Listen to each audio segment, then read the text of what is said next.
नमस्कार, बहुत स्वागत है आपका। आप देख रहे हैं प्राइम न्यूज। मैं हूं आपके साथ श्रुति अंगद। उत्तराखंड स्पीकिंग में आप सभी का बहुत स्वागत है। चलिए बुलेटिन की करते हैं शुरुआत। खटीमा में मुख्यमंत्री धामी ने जन समस्याएं सुनी है। अधिकारियों को त्वरित समाधान के निर्देश दिए हैं। जन शिकायतों के समाधान पर मुख्यमंत्री का खास फोकस रहा। लोहिया हेलीपैड पर जनता से मुख्यमंत्री धामी मिलते हुए नजर आए। 3 दिवसीय दौरे के बाद देहरादून रवाना हुए धामी। खटीमा के 3 दिवसीय प्रवास के दौरान मुख्यमंत्री पुष्कर सिंह धामी ने लोहिया हेड हेलीपैड पर आम जनता से मुलाकात की है, जनप्रतिनिधियों से मुलाकात की है, उनकी समस्याओं को सुनते हुए नजर आए। इस दौरान उन्होंने संबंधित अधिकारियों का जन समस्याओं का त्वरित और प्रभावी समाधान सुनिश्चित करने के निर्देश दिए। मुख्यमंत्री ने कहा कि जनता की शिकायत का समयबद्ध तरीके से उसका समाधान निकाला जाए, यही सरकार की प्राथमिकता है और इसमें किसी भी प्रकार की लापरवाही बर्दाश्त नहीं की जाएगी। मुलाकात के बाद मुख्यमंत्री हेलीकॉप्टर से देहरादून के लिए रवाना हो गए हैं। तस्वीरें आपकी टीवी स्क्रीन पर है। देखिए, मुख्यमंत्री पुष्कर सिंह धामी बारी बारी से लोगों से मुलाकात करते हैं, महिलाओं से बातचीत करते हैं, सभी का शिकायती पत्र अपने हाथों में लेते हैं और उनकी समस्याओं के समाधान का वो निर्देश भी अधिकारियों को देते हुए नजर आते हैं। जनप्रतिनिधियों से भी मुलाकात करते हुए मुख्यमंत्री धामी नजर आए। हालांकि जो महिलाएं हैं वो अपनी शिकायतों को बताती हुई भी यहां पर नजर आ रही हैं। मुख्यमंत्री धामी सबके पास बारी बारी से जाते हैं और फिर उनसे बातचीत करते हैं और उनकी समस्याओं को सुनते हैं, समझते हैं और समाधान के निर्देश भी दिए गए हैं। मुख्यमंत्री धामी साफ तौर पर कहते हैं कि सरकार की प्रतिबद्धता यही है कि जो भी समस्याएं हैं उनका समाधान निकाला जा सके।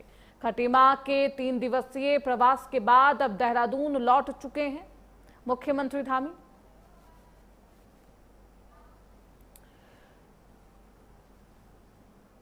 तो वहीं रुद्रप्रयाग में नगरासू गुरुद्वारा में विवाद का मामला है। विवाद के बाद स्थिति अब कंट्रोल में तो है, नियंत्रित है। भ्रामक सूचनाओं पर ध्यान न देने की अपील की गई है। पुलिस ने दोनों पक्षों को बातचीत से संभाल भी लिया है।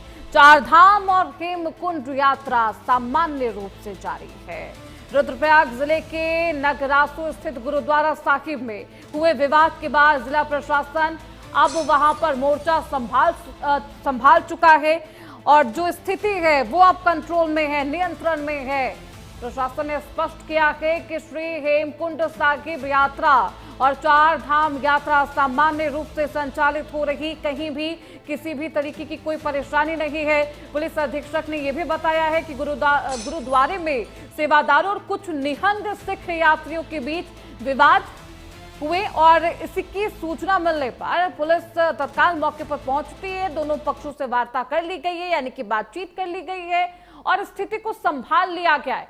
प्रशासन ने सोशल मीडिया पर प्रसारित भ्रामक सूचनाओं पर ध्यान न देने की अपील की है। तस्वीरें आपको दिखा रहे और यहीं पर इस पूरे मामले को लेकर क्योंकि बातचीत की गई है, खुद पुलिस अधिकारी ये बात कहते हुए नजर आए।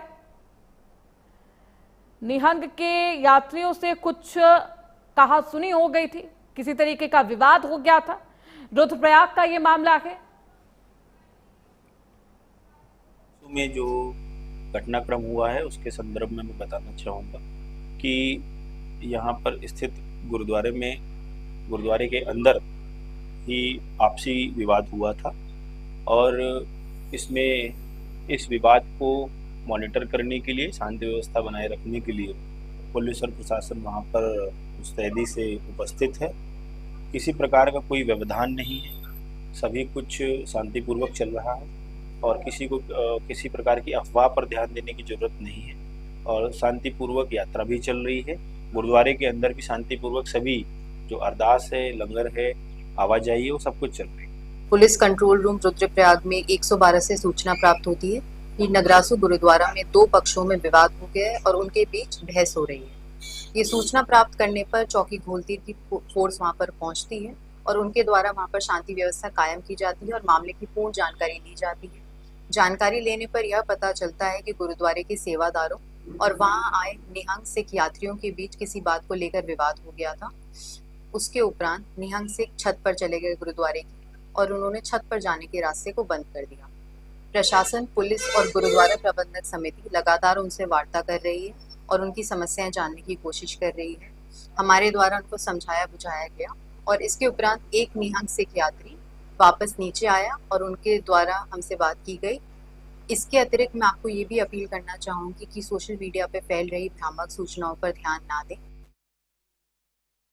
हमारे साथ हमारे सहयोगी रुद्रप्रयाग से जुड़ चुके हैं। कुलदीप, ये मामला क्या था? विवाद किस बात को लेकर? आखिरकार निहंग सिख यात्री इतने आक्रोशित क्यों हो गए? और साथ में ये भी बताइएगा अभी हालात क्या है वहां पे? शाम को ये विवाद हुआ था जो रुद्रप्रयाग और चमोली की सीमा पर स्थित नगरासों में एक गुरुद्वारा है, उसमें निहंग सिख यात्री यहाँ पे पहुंचे थे और जो गुरुद्वारा ट्रस्ट के सेवादार हैं उनसे खाने को लेकर ये विवाद हुआ था और उसके बाद लगातार उनके द्वारा 2 ट्रस्ट के कर्मचारियों को बंदी बनाया गया, उनको गुरुद्वारे की छत पर ले जाया गया। स्थानीय पुलिस मौके पे पहुंची। स्थानीय पुलिस और प्रशासन द्वारा काफी समझाने की कोशिश की गई, लेकिन वो किसी भी तरह से नहीं माने। कल दिन भर भी ये पूरा घटनाक्रम चलता रहा। वहां पर बड़ी संख्या में आईटीबीपी के जवान, स्थानीय पुलिस फोर्स वहां पे लगाई गई थी। लगातार पुलिस प्रशासन द्वारा उनसे अपील की जा रही थी कि शांति व्यवस्था बनाए रखें। जो उनके द्वारा बंदी बनाए गए लोग थे उनको रिहा करने की मांग लगातार प्रशासन द्वारा की जा रही थी और प्रशासन द्वारा लगातार ही कहा जा रहा था कि कानून को अपने हाथ में न ले, जो भी आपकी जायज मांगे हैं उनको पूरा कर लिया जाएगा। क्या इस पूरे मामले में कुलदीप किसी को गिरफ्तार किया गया है, हिरासत में लिया गया है? देखिए, फिलहाल अभी किसी को हिरासत में नहीं लिया गया है, क्योंकि जो निहंग 7 सिख यात्री हैं वो गुरुद्वारे की छत पर भारी भरकम हथियारों से लैस हैं। उनके पास तलवारें हैं, भाला है, इस तरह के खतरनाक उनके पास हथियार हैं। इस वजह से कोई भी सुरक्षाकर्मी छत से नहीं जा पा रहा है और उनकी साफ तौर पे ये मांग है जो पिछले दिनों चमोली जिले के जिन्हें बंदी बनाया गया था, क्या उन्हें रेस्क्यू कर चुकी है पुलिस? जी बिल्कुल, उनको फिलहाल जो जिन लोगों द्वारा बंदी बनाया गया था उन लोगों द्वारा रिहा कर दिया गया है और अब निहंग सिख यात्रियों की यही मांग है कि जो कणप्याग में जो पिछले दिनों विवाद हुआ था उसमें जिन लोगों को गिरफ्तार किया गया है, जेल भेजा गया है, उनको रिहा किया जाए। उसी के मामले पर जांच लगातार जारी है, स्थिति अभी कंट्रोल में है, पुलिस की टीम यहां पर तैनात है और लोगों से बातचीत करने की भी यहाँ पर कोशिश की जा रही है। बहुत शुक्रिया कुलदीप आपका इन तमाम जानकारियों के लिए। चलिए खबरों बढ़ते हैं आगे। देहरादून में कांग्रेस का सचिवालय कूच है। आज सरकार के खिलाफ कांग्रेस हल्ला बोल करती हुई नजर आएगी। भू माफियाओं के संरक्षण के आरोप पर यह प्रदर्शन है। भूमि मुक्त कराने की मांग को लेकर प्रदर्शन करेगी कांग्रेस पार्टी। गणेश घोड़ियाल के नेतृत्व में कांग्रेस का ये कूच देहरादून में आज कांग्रेस सरकार का ये हल्ला बोल है। वो तमाम तस्वीरें आपको दिखाएंगे।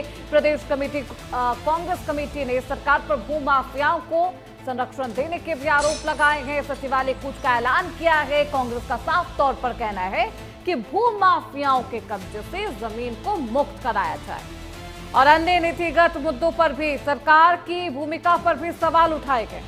प्रदेश अध्यक्ष के नेतृत्व में कांग्रेस कार्यकर्ता भवन से सचिवालय कूच करेंगे।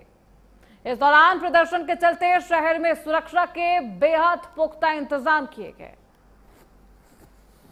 तमाम ऐसे मामले हैं जिसको लेकर कांग्रेस पार्टी के कार्यकर्ता और नेता हल्ला बोल करते हुए नजर आएंगे। ऐसे में स्थिति को कंट्रोल करने के लिए पुलिस की टीम तैनात है। जगह जगह बैरिकेड भी किए गए हैं। भवन से, कांग्रेस पार्टी भवन से सीधे सचिवालय की तरफ ये रवाना होंगे। कुछ ही देर में प्रदर्शन करते हुए तमाम कांग्रेस के कार्यकर्ता नजर आएंगे। सरकार के खिलाफ यह हल्ला बोल है, खासतौर पर भू माफियाओं के खिलाफ यह आक्रोश और सख्त कार्रवाई की मांग यहां पर कांग्रेस पार्टी के कार्यकर्ता करते हुए नजर आ रहे हैं। विधानसभा चुनाव के दौरान भी इस मुद्दे को खूब उठाया जाएगा। हमारे साथ हमारे सहयोगी मदन सिंह इस खबर पर ज्यादा जानकारी के साथ जुड़ चुके हैं फोन लाइन पर। मदन, कितने बजे ये हल्ला बोल होना है, ये प्रदर्शन होना है और कांग्रेस पार्टी की मांग क्या कुछ है? श्रुति, देखिए आज जो है कांग्रेस बड़ा प्रदर्शन यहाँ पे करने जा रही है जिसके लिए पूरी तैयारियां हो चुकी है। मुश्किल से 5 मिनट बाद जो है कांग्रेस भवन से सचिवालय के लिए कूच करेंगे। और निश्चित तौर पर चूंकि 2027 में अब चुनाव भी शुरू होने, तो तमाम मुद्दों को लेकर सभी पार्टियां सक्रिय हो गई है। और कांग्रेस ने खास तौर पर जो ये प्रदर्शन रखा है, ये भूमाफियाओं के लिए जो है ये आज प्रदर्शन देखने को मिलेगा, क्योंकि जिस तरीके से उत्तराखंड का डेमोक्रेसी चेंज होता हुआ दिखाई दे रहा है। हालांकि सरकार भी इस पर निरंतर कार्य कर रही है, तमाम जगह बुलडोजर चले हैं, लेकिन कांग्रेस खास तौर पर सरकार की जो कार्यशैली है उससे नाखुश दिखाई दे रहे हैं। और उसी के चलते आज ये बड़ा प्रदर्शन यहाँ पर करने जा रहे हैं। कुछ ही देर में शुरू हो जाएगा और कांग्रेस के तमाम जो बड़े नेता हैं वो इसमें मौजूद रहेंगे। खासतौर पर जो प्रदेश अध्यक्ष गणेश गोदियाले, उनके नेतृत्व में आज का प्रदर्शन रहेगा और सचिवालय को आज पूरी तरीके से घेरने की कोशिश रहेगी। जी श्रुति। तो इस पूरे मामले पर कांग्रेस पार्टी बेहद आक्रोशित है। मदन, क्या माना जाए इस प्रदर्शन को? क्या ये चुनावी मुद्दा बनकर उभरने वाला है? कांग्रेस पार्टी इसे चुनावी मुद्दा भी बनाएगी और इसके खिलाफ एक जन आंदोलन भी आगे करने वाली है। श्रुति, देखिए, चूंकि अब चुनाव में ज्यादा समय बचा नहीं है और जिस तरीके की उम्मीद जताई जा रही है कि दिसंबर माह में ही जो है चुनाव उत्तराखंड में हो सकते हैं, क्योंकि यहाँ पर अब कुंभ मेला भी आयोजित होना है, तो सरकार जो है जल्द चुनाव कराएगी, इस तरीके की सूचना भी मिल रही है। और निश्चित तौर पर तमाम जो पार्टियां हैं वो भी सक्रिय हो गई है और विपक्ष खास तौर पर जो जनहित के मुद्दे हैं उनको लेकर अब सड़कों पर दिखेगी। और उसी तमाम जो पार्टियां हैं मदन, ये एक्टिव मोड में नजर आ रही हैं। अब सवाल ये भी है, क्योंकि भू माफिया को लेकर तमाम ऐसे कानून बनाए गए हैं, भू कानून भी बनाए गए, लेकिन उसका इम्पैक्ट नजर नहीं आ रहा। इन तमाम आरोप भी लगाए जा रहे हैं, क्यों नहीं इम्पैक्ट है? कहाँ लूप होल्स है मदन? श्रुति, देखिए, निश्चित तौर पर भूमाफियाओं की अगर बात करें तो तमाम ऐसे मामले उत्तराखंड में देखने को मिले हैं जहां पर धामी सरकार निरंतर कोशिश भी कर रही है और बुलडोजर भी चले हैं। खासतौर पे अगर हम विकास नगर वाले क्षेत्र की बात करें तो यहाँ पर जो भूमि अधिग्रहण के तमाम मामले सामने निकल करके आए हैं और हालांकि अभी पूरी तरीके से किसी भी मामले को निपटाया नहीं गया है, जिसके लिए जो है विपक्ष निश्चित तौर पर यहाँ पर आक्रोशित दिखाई दे रहा है। और उसी के चलते आज ये बड़ा प्रदर्शन यहाँ पर देखने को मिलेगा। अब देखते हैं कि क्या इस प्रदर्शन से सरकार को चेताने का काम आज कांग्रेस कर पाती है। जी, बहुत शुक्रिया मदन आपका इन तमाम जानकारियों के लिए। कांग्रेस पार्टी आज हल्ला बोल करती हुई नजर आएगी। ऐसे में तमाम तैयारियां भी की गई है, पुलिस बैरिकेडिंग भी यहां पर की गई है। चलिए आपको सीधे ले चलते हैं देहरादून। विशाल संत सम्मेलन का आयोजन किया जा रहा। मुख्यमंत्री पुष्कर सिंह धामी भी वहां पर मौजूद है। तस्वीरें आपकी टीवी स्क्रीन पर। मुख्यमंत्री धामी यहां पर पूजा पाठ करते हुए नजर आ रहे हैं। संत सम्मेलन की तस्वीरें हैं। समान नागरिक संहिता और बताओ। संत सम्मेलन में मुख्यमंत्री पुष्कर सिंह धामी भी पहुंचे हैं और इसको लागू करने वाले भी मुख्यमंत्री पुष्कर सिंह धामी जी भी पहले मुख्यमंत्री। एक निवेदन करूं, हमको तो किसी राजनीतिक दल में किसी ने भर्ती नहीं किया। हम तो साधु लोग हैं और हाँ, मैं आप भी होने वाले नहीं थे, दोनों ही हम लोग। मैं निवेदन करूं, हम लोग तो ये चाहते हैं ये देश, ये प्रदेश, और आप देखना आने वाले समय में हमारा प्रदेश ऐसा बनेगा कि पूरा विश्व जो है हिमालयी राज्यों में उत्तराखंड की जय जयकार करेगा। एक बार महाकवि कालिदास ने जो कहा था, अश्युस्तरश्याम ऋषि देवतात्मा हिमालयो नाम नगाधिराजो, और उसको चरितार्थ हमारे पुष्कर सिंह धामी जी करेंगे। और हमारे बाबा जी ने तो कमाल कर दिया। और आप देखना आने वाले समय में इस देश में पतंजलि का सन्यासी IAS और IPS बन करके, माने कौन सी एकेडमी आपने शुरू की? Patanjali civil services academy. और आने वाले समय में इस देश का साधु DC बन करके, कलेक्टर बन करके, और भारत के नव निर्माण में बहुत बड़ी भूमिका निभाएगा बाबा साधुराम। पूज्य आचार्य हरिहरानंद जी, और आइए मैं हमारे जयराम आश्रम के परमाध्यक्ष परम श्रद्धेय पूज्य ब्रह्मस्वरूप ब्रह्मचारी जी महाराज भी हमारे बीच में है। बड़ा स्नेह प्रेम इनका रहता है। और हमारे धामी जी भी कभी कभी ऐसा उदाहरण प्रस्तुत करते हैं, एक चीज तो है, सामने वाले को कैसे अपना बनाया जाता है। और ये भगवत कृपा से ये ये जो सूत्र है हमारे पुष्कर सिंह धामी जी को आता है, सबके प्रिय। मैं अगर कहूं कि सबके प्रिय, सबके हितकारी आप हैं, और आपके पास हनुमान जी के पास तो राम, किसी के पास राम रसायन था, लेकिन धामी जी के पास प्रेम रसायन है। प्रेम रसायन तुम्हारे पासा।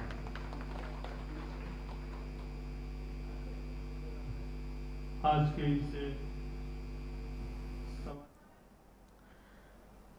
चलिए खबरों बढ़ते आगे। देहरादून में धौलास परियोजना का निर्माण कार्य कंप्लीट हो चुका है। जुलाई अंत से लाभार्थियों को इसका कब्जा मिलेगा। पेयजल और बिजली सुविधा भी पूरी तरह तैयार है। एसटीपी सहित सभी सुविधाएं परियोजना में शामिल है। धौलास परियोजना का संचालन जल्द होगा और देहरादून की धौलास परियोजना का निर्माण हो चुका है। अब इसे लाभार्थियों को सौंपने की तैयारी की जा रही है। परियोजना में पेयजल, बिजली आपूर्ति, एसटीबीपी जैसी तमाम बुनियादी सुविधाएं शामिल है। अधिकारियों के अनुसार जुलाई के अंतिम सप्ताह से आवंटियों को कब्जा देने की प्रक्रिया की जाएगी। सूचना महानिदेशक बंशीधर तिवारी ने बताया है कि परियोजना पूरी तरह हो चुकी है। अगले ही महीने से इसका संचालन भी होगा। इसके बाद लाभार्थियों को यहां बसाने की प्रक्रिया भी औपचारिक रूप से आगे बढ़ाई जाएगी।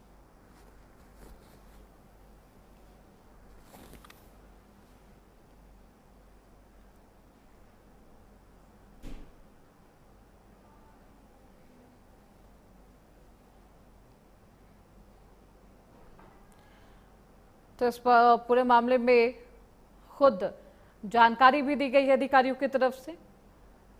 अब सुविधाओं को जनता तक पहुंचाना है। लाभार्थियों को यहां बसाने की जो प्रक्रिया है ऑफिशियल तौर पर, उसे भी आगे किया जाएगा और इसके बारे में लोगों को भी जानकारी दी जाएगी। नहीं, देखिए, धौलास परियोजना हमारी जो हमारे EWS इकोनॉमिक वीकर सेक्शन के लिए हमने बनाया था वो कंप्लीट हो गया है और अगले महीने से हम उसका पजेशन देना शुरू कर देंगे, क्योंकि उसके पहले वहाँ पर जो STP है, जो पेयजल है, बिजली आपूर्ति है, वो सब व्यवस्था सुनिश्चित करनी थी, तो हम लोगों ने कर लिया। तो जुलाई के अंतिम सप्ताह से हम लोग उनको कब्जा दे करके वहाँ उनका सुनिश्चित करेंगे और रहने लगेंगे। तो रुड़की में ट्रक